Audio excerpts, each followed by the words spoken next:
आर्य समाज कुबेर नगर अहमदाबाद के सत्संग भवन में उपस्थित आर्य समाज के माननीय संरक्षकगण, माननीय प्रधान जी, मंत्री जी, सभी अधिकारीगण, सभासदगण, सदस्यगण, आदरणीय भद्र पुरुषों,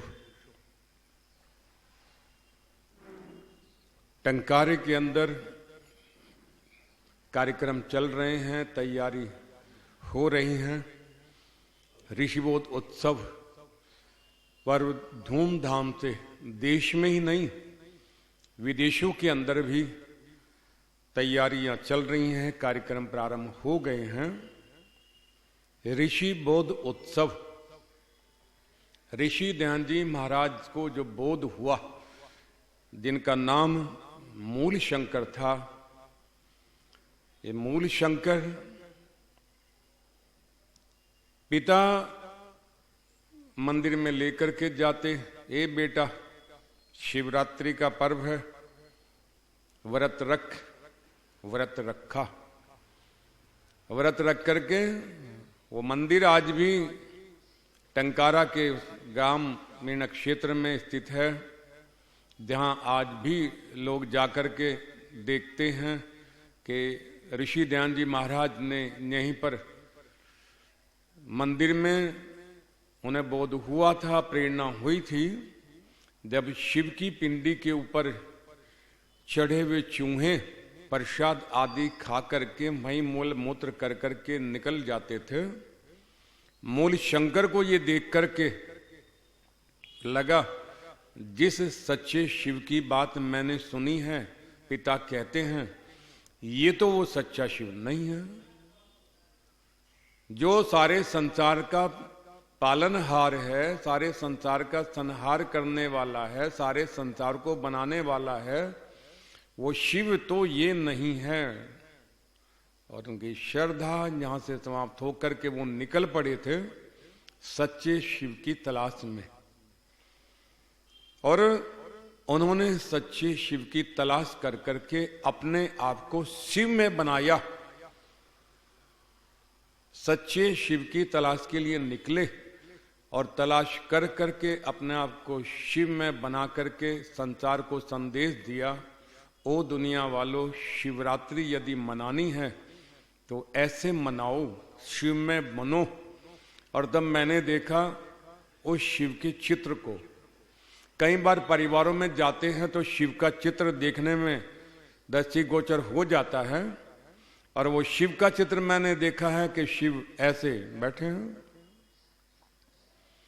ध्यान मगन हैं, गले में सर्पों की माला है, मस्तक पर एक आंख नजर आती है, तीसरी जटाओं में से शीतल जल की धारा निकल रही है, ऊपर दूज का चांद नजर आता है, पूरे शरीर पे भभूत रमाए हुए हैं, बराबर में त्रिशूल भी है, त्रिशूल पे बंधा हुआ वो डमरू भी है, भभूत रमाए हुए ध्यान मगन शिव का ये चित्र, और उसके नीचे एक मंत्र लिखा हुआ होता वेद का, त्र्यंबकम यजामहे सुगंधिम पुष्टिवर्धनम उर्वारुकमेव वंदनात् मृत्योर्मुक्षमामृतात्।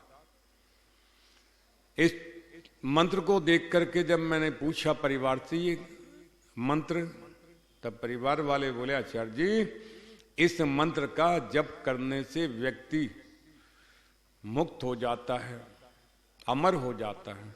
याद रखना, अमर कोई नहीं होता, अमर तो केवल परमात्मा सनातन, जीवात्मा सनातन और प्रकृति, ये तीनों ही सनातन हैं। बाकी जितना भी कुछ संसार में है, चाहे वो देवता हैं, चाहे वो सूर्य, चंद्रमा, पृथ्वी, जल, अग्नि, एक दिन सबकी आयु निर्धारित है, सबको संसार से विदा होना ही पड़ता है। तो वेले फिर त्र्यंबकम, इस त्र्यंबकम के नाम पर बहुत सारे लोग अपने पेट भरते हैं, रोजी रोटी चलाते हैं। मैंने देखा हरिद्वार के अंदर भी कुछ लोगों को गंगा के किनारे बैठे हुए, चद्दर लपेटे हुए बैठे हुए हैं। जब उठे तो मैंने पूछा, महाराज क्या? बोले वो जो अहमदाबाद वाले सेठ हैं उन्होंने कहा है कि 51,000 तिर्यम्बकम यजामहे का पाठ कर दो, जिससे हम मृत्यु के भय से छूट जाएं, हम भी अमर हो जाएं। और इतना पैसा 51,000 करने हैं तो 51,000 वो देंगे, उनके उसमें जब कर रहे हैं। मैंने कहा 51,000 वो देंगे जब आप कर रहे हो, जब जो करेगा उससे उसका लाभ मिलेगा। बोले नहीं, वो पैसा दे रहे हैं, हमारा रोजगार चल रहा है, परिवार का पालन पोषण हो रहा है।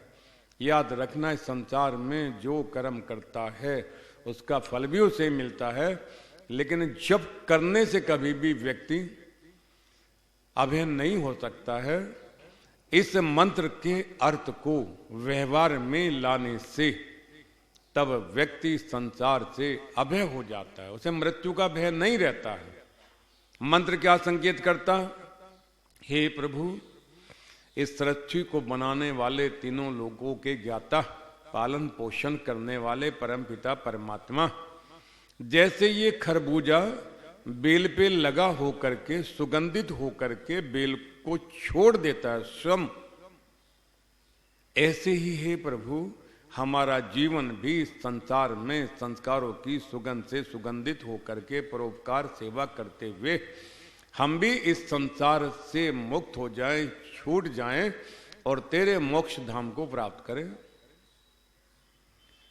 पता लगता जप करने से नहीं, जैसे खरबूजा इस संसार में बेल से लगा रहता है तब तक सुगंधित होता है, और ये बेल भी जब पृथ्वी रूपी इस अग्नि के अंदर जुड़ी रहती है, पृथ्वी में जो परमात्मा रूपी अग्नि है जब तक उससे जुड़ी रहेगी तब तक ही खरबूजों को सुगंधित करेगी। मैंने देखा बेल पृथ्वी से जुड़ी हुई है ही नहीं तो खरबूजे में कीड़े पड़ जाते, सड़ जाता है। ऐसे ही संसार में व्यक्ति जब परमात्मा रूपी अमर बेल से जुड़ा हुआ होता है तब इस संसार में संस्कारों की सुगंध से सुगंधित होकर के अपना जीवन पवित्र परोपकार सेवा करते हुए मोक्ष का दरवाजा खटखटा देता है। जब परमात्मा से जुड़ा हुआ होता है तब कैसे जुड़े परमात्मा से? कल आदरणीय प्रिय भ्राता पंडित त्रिलोकचंद जी आर्य के निवास पर नीलामणि में भोजन था। वो पुत्र वधु इनकी स्वीटी, ऐसी आदर्श बेटी, इतने संस्कारों वाली, हम तो कहते हैं कि जैसे गंगा जल ही हो। जब भी हम पूछे बेटा साधना में बैठती हो कितने करती हो? बोले जितनी परमात्मा कराता है। परिवार में सब सुखी हैं, परमात्मा की दया कृपा है। स्वास्थ्य सबका ठीक है, परमात्मा ठीक रखता है। घर में सब व्यापार, परमात्मा की दया। हर बात को परमात्मा से जोड़ना, परमात्मा की जद में रहना, उसकी पनाह में रहना, उसे याद रखना। जब उसे याद रखेंगे तब क्या व्यक्ति का जीवन दुर्गंधित हो सकता है? नहीं हो सकता। फिर भोजन भी बनेगा तो उसमें भी स्वाद आएगा। वो खाया पिया, इधर खाया उधर हजम। पवित्रता भोजन में होगी, वातावरण में पवित्रता होगी, घर में सत्संग का वातावरण होगा, शुद्धता पवित्रता भोजन में, विचारों में, मन में, आचरण में, व्यवहार में, परिवार में, व्यापार में। जब आप परमात्मा से जुड़ करके उसके जद में रहते, पनाह में रहते हैं, तब ऐसा हो जाता है सुगंधित होकर के। और फिर एक समय के बाद में परमात्मा का दरवाजा खटखटा देता है। आचरण व्यवहार इस मंत्र के द्वारा परमात्मा से जुड़ करके रहना, ये संकेत दिलाता है। अब इस चित्र को हम देख रहे हैं। ये चित्र शिव का जो ऐसे हैं, उनके ऊपर, मस्तक के ऊपर एक चंद्रमा बने हुए हैं। और ये जो चंद्रमा बने हुए हैं, ये चंद्रमा है दूज का चंद्रमा। और दूज के चंद्रमा की विशेषता क्या होती है कि दूज का चंद्रमा धीरे धीरे धीरे धीरे बढ़ता है, धीरे धीरे बढ़ते बढ़ते बढ़ता रहता है। ये चंद्रमा शिव के मस्तक पर ये संकेत करता है, ओ संसार वालों, संसार में आए हो, आकर के प्रतिदिन जैसे ये दूज का चंद्रमा बढ़ता है, ऐसे तुम भी प्रतिदिन अपनी साधना को बढ़ाओ, अपने स्वाध्याय को बढ़ाओ, अपने संस्कारों को बढ़ाओ, अपने जीवन में प्रतिदिन चिंतन करो, विचार करो, कल से आज कितने बेहतर हैं, आज तैयारी करें, कल कितने बेहतर होंगे। प्रतिदिन चिंतन करने का नाम, साधना करने का नाम, संध्या करने का नाम, दूज के चंद्रमा की तरह प्रतिदिन बढ़ना, न कि घटना। प्रतिदिन चिंतन व्यापार में भी हो सकता है। आप व्यापार करते हैं, व्यापार में हमारे व्यवहार से, हमारे आचरण से हम कितने उन्नति कर रहे हैं। वो चाहे कछुए वाली उन्नति हो, लेकिन प्रतिदिन कुछ न कुछ उन्नति हो। कितना परोपकार कर रहे हैं, कितनी सेवा कर रहे हैं, कितना दान पुण्य कर रहे हैं, कितना जोड़ भी रहे हैं। धन जुड़ा हुआ भी होना चाहिए। कल हमारे बच्चे हैं, उनके पढ़ाई में, शिक्षा में कितनी महंगी हो गई है। हर कार्य में, अच्छे कार्य में, शुभ कार्य में दूज के चंद्रमा की तरह प्रतिदिन उन्नति करना, बढ़ना, ये दूज का चंद्रमा संकेत करता है।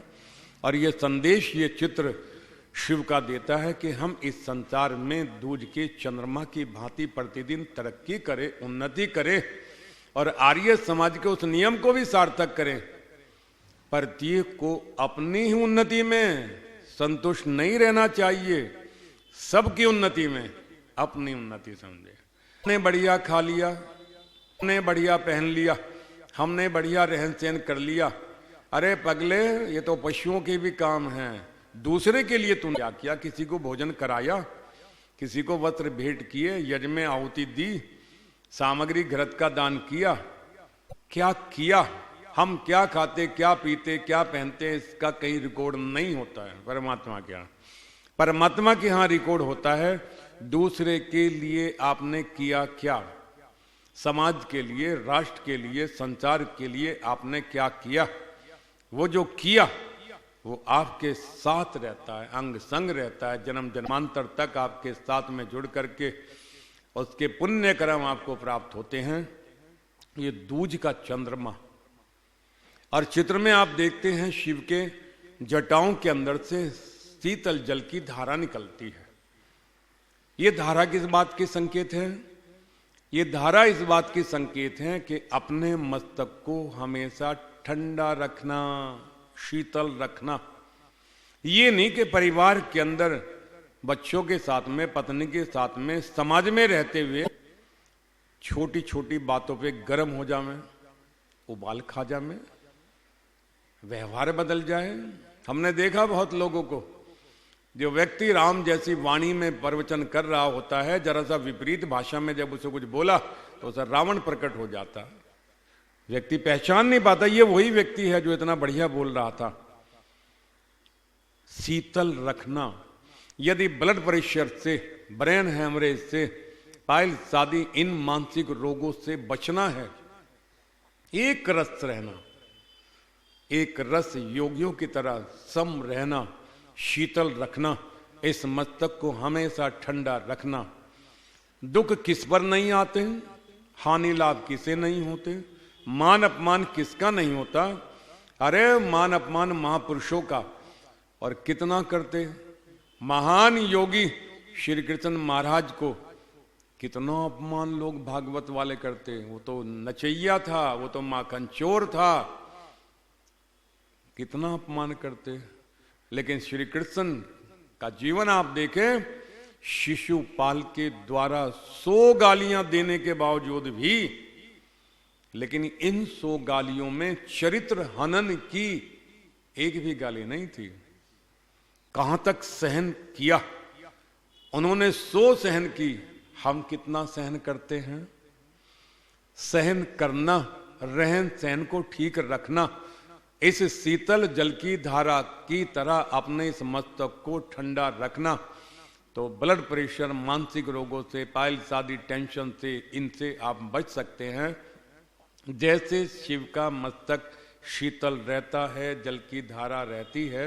और बचपन में तो हम पढ़ा करते थे कि इस मस्तक को और शब्दों में भी प्रयोग करते थे, वाणी ऐसी बोलिए मन का आपा खोए, औरन को शीतल करे आपो शीतल होए। व्यवहार हमारा ऐसा हो तो ये शीतलता प्रदान करती ये जो ठंडे जल की धारा है, शिव ये संकेत देते हैं कि अपने मस्तक को ठंडा रखना, गर्म नहीं करना है। और मस्तक पे आप देखते हैं एक तीसरी आंख नजर आती है। एक व्यक्ति बोले महाराज ये तीसरी आंख जब खुल जाती है, जब प्रलय आ जाती है, और शिव को ये तीसरी आंख है। अब बोले तीसरी आंख तो सबके पास में होती है, सब मनुष्यों के बाद में तीसरी आंख होती है। शिव को प्रकट कर करके दिखा रखे चित्रकार ने, वरना सबके पास में होती है तीसरी आंख। बोले महाराज 2 आंखें होती हैं। बोले 2 आंखें नहीं होती है, तीसरी आंख भी होती है। बोले ये कौन सी आंख होती है? जहां ये 2 आंखें नहीं देख पाती वहां वो तीसरी आंख अनुभव कर लेती है। आप कहेंगे वो कैसे अनुभव कर लेती है?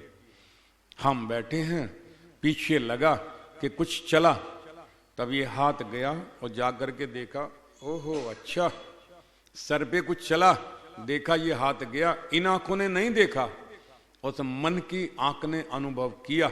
ये हाथ वहीं पहुंचा और देखा कहां क्या है। मन की आंख, मन की पवित्रता। और ये मन की पवित्रता तब होती है जब आपका अन्न पवित्र होता है। मन भी पवित्र जब ही होगा। मन पवित्र है तो आपका कर्म पवित्र है, कर्म पवित्र है तो उसका फल पवित्र है, शुभ ही शुभ होगा। मन ही बिगड़ा हुआ है, क्यों?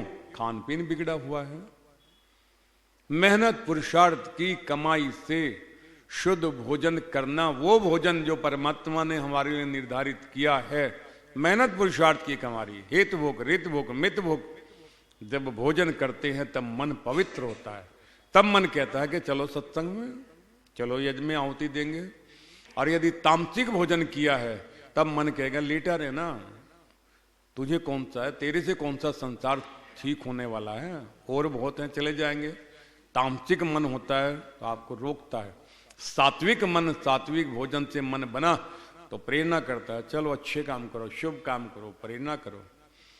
इसलिए ये तीसरी आंख, मन की आंख, अपने मन को पवित्र करना, शुद्ध रखना।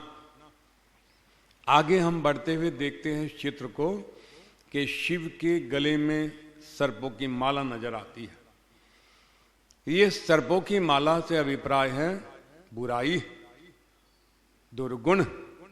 सर्प इस बात का संकेत करते हैं इस संसार में यदि कोई बिल्कुल शुद्ध और पवित्र है तो वो परमात्मा है। जिसमें कोई दोष नहीं है वो निर्दोष है। मनुष्यों में कोई न कोई दोष होता ही है। ये सर्प इस बात का संकेत करते इस संसार में रहते हुए जो बुराइयां हैं उन बुराइयों से नफरत करो, व्यक्ति से नफरत मत करो। बुराई के कारण व्यक्ति को मत छोड़ो। बुराई हैं उन्हें दूर करने का प्रयास करो, सहयोग करो। ये नहीं कि व्यक्ति में बुराई है तो व्यक्ति का ही त्याग कर दे, बोले हमारा तुम्हारा संबंध खत्म। व्यक्ति अनमोल है, परमात्मा की कृति है, परमात्मा की अनुपम कृति मनुष्य का शरीर, जिस परमात्मा ने उसे बनाया है, उस परमात्मा की कृति को छोड़ना। बुराइयां किसमें नहीं होती? ऐसा कोई व्यक्ति क्या है संसार में? बहुत लोगों के जीवन को पढ़ करके देखा। स्वामी मुंशीराम स्वामी श्रद्धानंद जी का पहला नाम जीवन देखा तो खुद ही लिखते हैं जीवन इतना दूषित था, लेकिन उन बुराइयों को छोड़ करके फिर शुद्धि आंदोलन चला करके लोगों की बुराइयों को छुड़वाया। इसलिए संसार में रहते हुए भाई हो, संबंधी हो, बेटा हो, पत्नी हो, पुत्रवधु हो, पोते हो, नाती हो, मित्र हो, गले लगा करके रखना। जो बुराई है उससे नफरत करना, उससे दूर करने का प्रयास करना, सहयोग करना। और यदि व्यक्ति ने बुराई दूर कर ली है अपनी, तब उस बुराई की चर्चा नहीं करना। कुछ लोगों का स्वभाव हो जाता, किसी व्यक्ति के अंदर कोई बुराई थी, उदाहरण के रूप में कोई धूम्रपान करता था, उसने यजमान बन करके संकल्प लिया, आज से मैंने धूम्रपान छोड़ दिया है, जीवन में कभी नहीं करूंगा, बंद कर दिया। और जब वो आवे समाज में आपसे मिले, बोले अरे हम जानते हैं इसको, ये पहले नहीं। बुराई जिस व्यक्ति ने छोड़ दी है, जीवन पवित्र बना लिया, उसका आदर करो, सम्मान करो, न कि उसकी बुराई को उस दृष्टि से गिनाओ कि तुम ऐसे थे। व्यक्ति कहेगा हम तो ऐसे थे, फिर ऐसे ही रहेंगे, छोड़ो। उसे सहयोग करना, उसका सम्मान करो। उदाहरण दो, अरे ये इतने देखो जीवन को कितना पवित्र बना लिया है। ये सर्प इस बात का संकेत है कि बुराइयां तो सब में होती हैं, कम या ज्यादा, निर्दोष तो केवल परमपिता परमात्मा है। इसलिए बुराई से नफरत करें, व्यक्ति से नफरत नहीं करनी चाहिए। आगे बढ़ते हुए हम देखते हैं कि शंकर महाराज के पास में एक त्रिशूल है। ये त्रिशूल गड़ा हुआ है।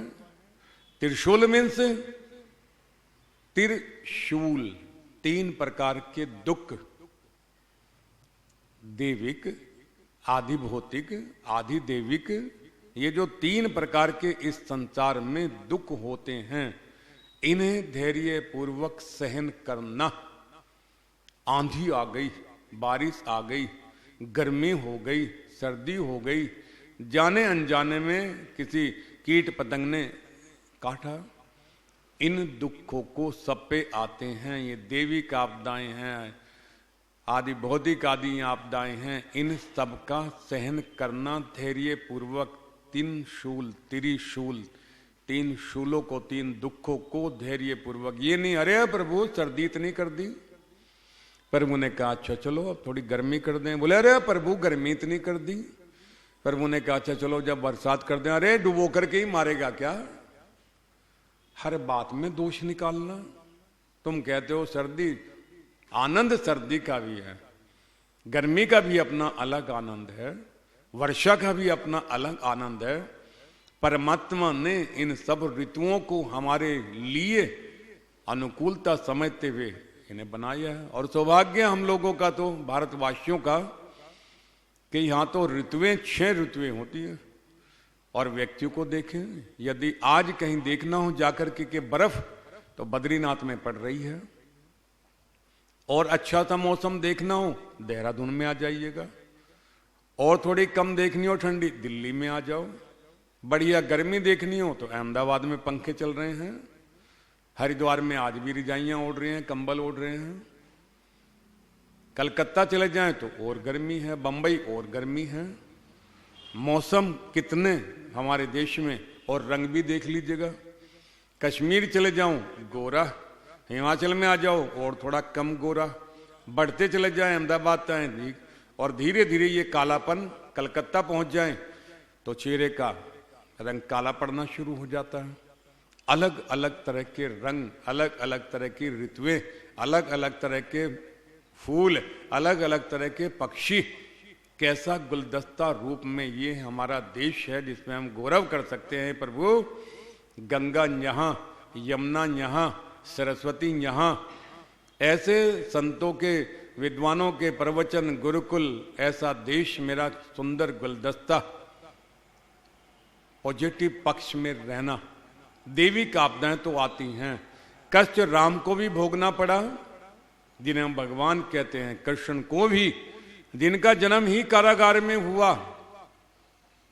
इतिहास में ऐसा कोई दूसरा उदाहरण नहीं मिलता कि किसी महापुरुष का जन्म कारागार में, जन्म से लेकर के अंतिम समय तक जूझता रहा सत्य के लिए, प्रेरणा देता रहा, संदेश देता रहा, गीता का संदेश देता रहा, अंतिम सांस तक। दुख किस पे नहीं आते बाबा? इसलिए त्रिशूल इस बात का संकेत करता है कि ये देविक आपदाएं संसार में आती ही हैं, इन्हें धैर्य पूर्वक सहन करना। गर्मी, सर्दी, बरसात, ऋतु परिवर्तन, धैर्य सहे प्रभु तेरा प्रसाद है, तेरा दिया हुआ है। तेरा दिया हुआ प्रसाद बेहतर ही बेहतर है, बढ़िया ही बढ़िया है। लोग जरा से सुखों को नहीं देखते, कितना सुख भगवान ने दिया हुआ है। और मुझे तो स्मृति में आता, एक राजा के दरबार में किसान को बढ़िया फसल हुई खरबूजे की। अहमदाबाद में खरबूजे आ गए, अभी हमारे यहाँ हरिद्वार में नहीं आए हैं, और ठंडी बहुत है, यहाँ गर्मी है तो खरबूजे। उस किसान को बढ़िया फसल हुई, और फसल इतनी बढ़िया हुई, बढ़िया खरबूजे हुए, किसान प्रसन्न होकर के आनंद का अनुभव कर करके एक बढ़िया सा खरबूजा सुगंधित लेकर के राजा के दरबार में उपस्थित होता, और महाराज को भेंट करते हुए कहता, महाराज आपके राज्य में मेहनत पुरुषार्थ कर करके बढ़िया फसल हुई है खरबूजे की, एक बढ़िया खरबूजा सुगंधित आपके लिए भी लेकर के आऊं, भेंट करना चाहता हूं। महाराज ने कहा ठीक है। महाराज को खरबूजा भेंट किया, किसान चला गया। महाराज का तो नियम था कि जब भी उन्हें को जिस तरह का कोई फल आदि मिष्ठान आदि कोई भेंट करता था तो उसमें से पहला भाग निकाल करके मंत्री को देते थे, लो खाओ। पहले देना, हमारे यहाँ पहली रोटी गाय को, पक्षियों के लिए, इनके लिए पहले भेंट उन्हें करते हैं। राजा का नियम था मंत्री को खिलाना। राजा ने खरबूजे की एक फांक काटी और काट करके मंत्री को दी, खाओ इसे। मंत्री ने खाई, बहुत कड़वा था खरबूजा। राजा ने पूछा कैसा लगा? मंत्री ने कहा बहुत मीठा है। राजा ने कहा अच्छा, एक फांक और लो। दूसरी फांक भी काट करके दी। मंत्री ने वो भी खाई। बोले ये कैसी लगी? बोले शहद से भी मीठी, इतना बढ़िया खरबूजा है। था कड़वा बहुत। मंत्री जी ने दूसरी फांक भी खा ली। तीसरी फांक राजा ने अपने लिए काटी और काट करके जैसे ही खाने लग गया, इतनी कड़वी, राजा ने खरबूजा दूर फेंका। मंत्री जी ये क्या बात है? अरे खरबूजा तो इतना कड़वा है, मैं एक फांक नहीं खा सका और तुमने दो फांके का ही कहते हो शहद से ज्यादा मीठा। मंत्री जी बोले महाराज इतना जीवन हो गया है आपके दरबार में सेवा करते करते, कितने प्रकार के मेवे आपने खिलवाए, कितने प्रकार की मिठाई खिलवाई, कितने प्रकार के फल खिलवाए, कितने उपकार आपके मेरे ऊपर हैं। जाने अनजाने में यदि एक फांक कड़वी आ गई, कैसे कह दूं कि ये कड़वी है? हे परमपिता परमात्मा प्रभु, कितने उपकार उस परमात्मा के हमारे ऊपर हैं, कितने सुख उसने दे रखे हैं। जाने अनजाने में यदि कोई थोड़ा सा दुख मिल गया, तुम बिल मिलाने लग जाते हो। हे प्रभु क्या कर दिया? मैंने तुम्हारा क्या बिगाड़ा था? तुम्हारी सामर्थ्य है कि तुम परमात्मा का कुछ बिगाड़ भी सको। इसलिए ओ आदरणीय भक्त पुरुषों, त्रिशूल इन दुखों को छोटे मोटे आते ही रहते हैं, सहन करना। और इस त्रिशूल पे बंधा हुआ है डमरू। ये डमरू इस बात का सूचक है कि संसार में हमारे जीवन के संस्कारों की जो सुगंध है, हमारा जो सत्संग है, उसकी गूंज दूर दूर तक हो। ये ध्वनि का प्रतीक है हमारे व्यवहार की। जैसे हम यज्ञ में आहुति देते हैं, यज्ञ से निकलने वाली सुगंध वातावरण को पवित्र शुद्ध कर करके पर्यावरण का शुद्धिकरण कर देती है, ऐसे ही हमारा जीवन पवित्र हो। और जब पवित्र होगा उसकी ध्वनि दूर दूर तक ये संकेत करेगी। कुबेर नगर के अंदर ऐसे व्यक्ति हैं, इतने बढ़िया व्यक्ति हैं जो दैनिक यज्ञ करते हैं, दैनिक सत्संग करते हैं, विद्वानों को बुलाते हैं। ये ध्वनि आपकी पहुंचती है। जितने विद्वान आते हैं कुबेर नगर में प्रतिदिन सत्संग करते हैं, और आप लोग अपना अमूल्य समय निकाल करके सत्संग सुनते हैं। ये डमरू, ये संकेत है ध्वनि का, कुबेर नगर आर्य समाज का, कि आपकी गूंज, आपकी आर्य समाज की गूंज दुनिया के कोने कोने तक जाती है। और हम भी जब मैसेज डालते हैं आपके इस प्रवचन का यहाँ का, तो मॉरिशस वाले तो, कनाडा वाले तो, देश विदेशों से संदेश आते हैं। इतनी बढ़िया आर्य समाज है कुबेर नगर आर्य समाज। ये डमरू हमारी अच्छे कार्यों का, सत्संग का, हमारे संस्कारों की सुगंध दुनिया के कोने कोने में फैला देता है। ये संदेश भी हमें, ये डमरू हमें अपने व्यवहार आचरण से देना चाहिए। और आप देखते हैं शिव भभूत रमाए हुए हैं, राख पूरे शरीर पर भभूत रमा करके बैठे हुए हैं। ये भभूत राख किस बात का है? वैराग्य का प्रतीक है। भभूत है शरीर के ऊपर वैराग्य। इस संसार में रहो, इस संसार में रहते हुए इंसानी बंधनों के जो रिश्ते हैं, जहां जिस रिश्ते के अनुसार हमारा जो कर्तव्य बनता है, बाबा होने के नाते, पिता होने के नाते, पति होने के नाते, पुत्र होने के नाते, पोता होने के नाते जो कर्तव्य हमारे हैं, धर्म पूर्वक उनका पालन करना। लेकिन संसार में वैराग्य रहना। अकेले आए हैं, अकेले जाएंगे, जो कर्म करेंगे उसका परिणाम हमें ही भुगतना पड़ेगा। इस बात को याद रखना, इस बात को याद रखना कि एक दिन संसार से जाना पड़ेगा। इस बात को याद रखना, वैराग्य बन करके कुछ भी साथ नहीं जाएगा। इस बात को याद रखना, वैरागी बन करके किए हुए कर्मों का फल भोगना ही पड़ेगा, कोई बचा नहीं सकता। इस बात का वैराग्य करना कि जीवन में संतोष से बढ़कर के दुनिया में कोई भी अनमोल धन है ही नहीं है। जिसकी तिजोरी में संतोष धन है उससे बड़ा रईस कोई नहीं है, और जिसके पास में संतोष धन नहीं है उससे बड़ा फकीर कोई नहीं है। वैरागी बन करके इस संसार में विचरण करना, ये संकेत, ये चित्र देता है शिव का। ओ आदरणीय भक्त पुरुषों, माताओं, और शिव के आप चित्र को देखें, ऐसे बैठे हैं शिव, बैठे हुए हैं। बोले कर क्या रहे हैं? बोले आराधना, उपासना। बोले किसकी? बोले वो परमपिता परमात्मा ईश्वर जिसने सारे संसार को बनाया है, रचना की है। इस संसार में किए हुए उपकारों को मानना। कोई तुम पे थोड़ा भी उपकार करे, उस उपकार को मानना और उससे कभी कटु नहीं बोलना, व्यवहार खराब नहीं करना है। छोटा भी उपकार करे। हमारे महापुरुष श्री राम का जीवन यदि आप देखें, गंगा से केवट ने पार ही तो करवाया था श्री राम को। लेकिन जब श्री राम का राज तिलक हुआ, साधारण राज तिलक नहीं था, भूमंडल का राज तिलक था। भरत ने कहा भैया किसे बुलाना है? बोले हम सब आ गए हैं और तो कोई है नहीं। रात्रि में सोए हुए हैं, राम अचानक गड़बड़ा करके उठते हैं, तब कहते हैं भरत को बुलाओ। तो बोले क्या हुआ? बोले जरूरी काम है, अभी बात करनी है वरना अनर्थ हो जाएगा। भरत को रात्रि में बुलाया जाता। भरत बोले भैया ऐसा क्या? रात्रि में ही? बोले हाँ भरत, अनर्थ हो जाता यदि ना मैं तुम्हें उठाता। बोले आदेश करो। बोले तुम कह रहे थे ना कि कल राज तिलक है और तुम्हारा कोई मित्र? तब कहते ओ भरत, मेरा एक मित्र है, मेरा एक सखा है, वो केवट जिसने मुझे गंगा पार करवाई थी, वो मेरा मित्र है, उसे निमंत्रण दो। इस राज तिलक के अंदर उससे अवश्य बुलाना।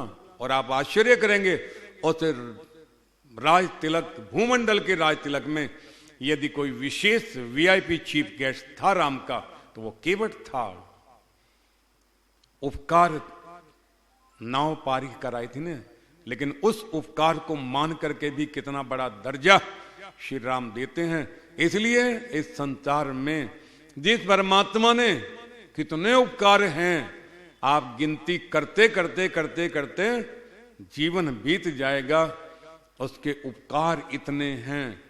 उस परम पिता परमात्मा का उपकार मान करके उसका धन्यवाद शिव कहते हैं। जैसे बैठे हुए हैं प्रतिदिन सुबह शाम उस परमात्मा की उपासना करना, संध्या करना, उसका धन्यवाद करना। हे प्रभु, आपकी दया कृपा से ये सब जीवन चल रहा है। ये शिव का चित्र इस बात का संदेश देता। और ऋषि ध्यान जी महाराज का जीवन आप उठा करके देख लीजिएगा, जो ये शिव का चित्र संकेत करता है। ऋषि ध्यान जी महाराज का जीवन पूरा शिवमय था। उन्होंने शिव के जीवन को अपने जीवन में धारण किया, सच्चे शिव की तलाश की और अपने जीवन को शिव में बनाया। ये शिव का चित्र और इधर ऋषि ध्यान जी महाराज का जीवन आप उठा करके देखें और इसका मिलान कर करके देखें कि ऋषि ध्यान जी महाराज ने शिव की खोज कर करके अपने जीवन को शिव में बनाया। इसीलिए ऋषि ध्यान जी महाराज इतिहास पुरुष, देव पुरुष बन करके संसार को संदेश देते, वेदों की ओर लौटो। ये वेद हमारे नहीं, सनातन परंपरा है। मनुष्य मात्र के लिए यदि परमात्मा का कोई संदेश है तो इन वेदों की ओर लौटो। आइए आदरणीय बदपुरुषों, मातृशक्ति, कल शिवरात्रि का पर्व धूमधाम से मनाया जा रहा है। इस अवसर पर हम भी अपने जीवन को देखें कि कितना बोध हमें हुआ है। इतने दिन आर्य समाज में आते हुए, अग्नि आधान करते हुए, अंग स्पर्श करते हुए, आचमन करते हुए, स्वस्ति वाचन, शांति कर्णम, ईश्वर स्तुति उपासना के मंत्रों को बोलते हुए जीवन यहाँ तक बीता। कितना जीवन में परिवर्तन आया, कितने सच्चे शिव की खोज हमने की, हमारे जीवन में शिव कितना आया, इसका चिंतन करने का दिवस है। समय हो गया शिवरात्रि के इस पर्व की। आप सभी को लख लख बधाइयाँ, हार्दिक मंगल में शुभकामनाएं। हम भी अपने आप को शिव में बनाएं इस चित्र से, और उससे व्यवहार को जीवन में धारण करें जो ऋषि ध्यान जी महाराज के जीवन में था। इन्हीं शब्दों के साथ वाणी को विराम। ओम शांति। ओम देव शांति अंतरिक्ष गुम शांति, पृथ्वी शांतिराप शांतिरोषधय शांति, वनस्पतयः शांतिर्विश्वे देवा शांति, ब्रह्म शांति, सर्वगुण शांति शांतिरेव शांति, शाहमा शांतिरेधि। ओम शांति शांति शांति। ओम। जो बोले सो अभय। महर्षि दयानंद की, स्वामी विरजानंद की, स्वामी श्रद्धानंद की, पंडित लेखराम की, मर्यादा पुरुषोत्तम श्री राम की, योगी राज श्री कृष्णचंद महाराज की, देश के शहीदों की, भारत माता की, गौ माता का, आर्य समाज, वेद की ज्योति, ओम का झंडा, बोले सत्य सनातन वैदिक धर्म की वैदिक ध्वनि।